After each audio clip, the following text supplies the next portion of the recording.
안녕하세요. 법률 문제로 고민에 빠지신 분들에게 정확한 정보를 제공하여 현명한 선택을 하도록 도와드리는 소송 가이드입니다. 피해자의 입장에서 사이버 모욕, 사이버 명예훼손을 신고하고 그에 대한 배상을 받는 방법에 대해 알아보겠습니다. 신고를 하면 경찰들이 조사해서 죄를 증명해 주는 거 아닌가라고 생각할 수도 있습니다.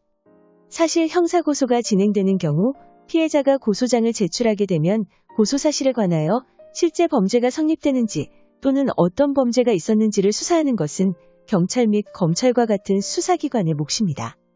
하지만 개인이 혼자서 법적 절차를 진행하기에는 경찰 조사, 참고인 진술 등 스트레스를 받을 일이 상당합니다.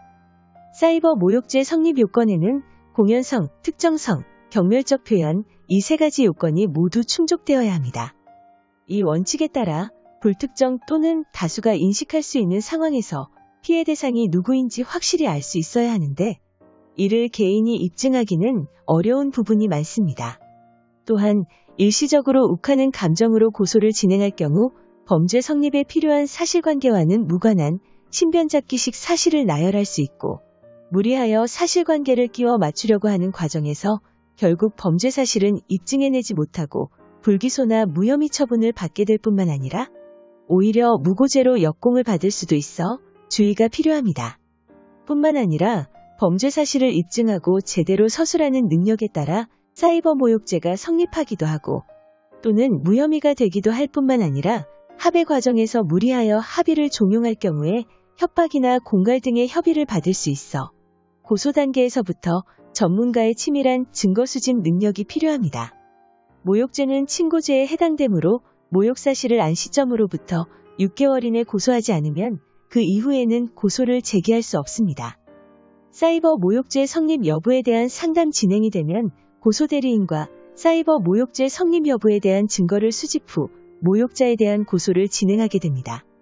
이때 전문가가 작성한 고소장이 수사관 입장에서도 한눈에 알아볼 수 있으니 수사가 빨리 진행되는 장점이 있습니다. 고소가 진행되면서 고소치하에 대한 합의를 진행하게 되는데 배상금은 사안에 따라 차이가 나게 되지만 합의금은 200에서 500만 원 수준으로 협상 능력에 따라 만족도가 크게 차이가 날 수 있습니다. 만약 합의가 되지 않은 경우 형사기소에 이르게 되는데 공판 절차가 진행되는 중에도 언제든 합의가 가능합니다.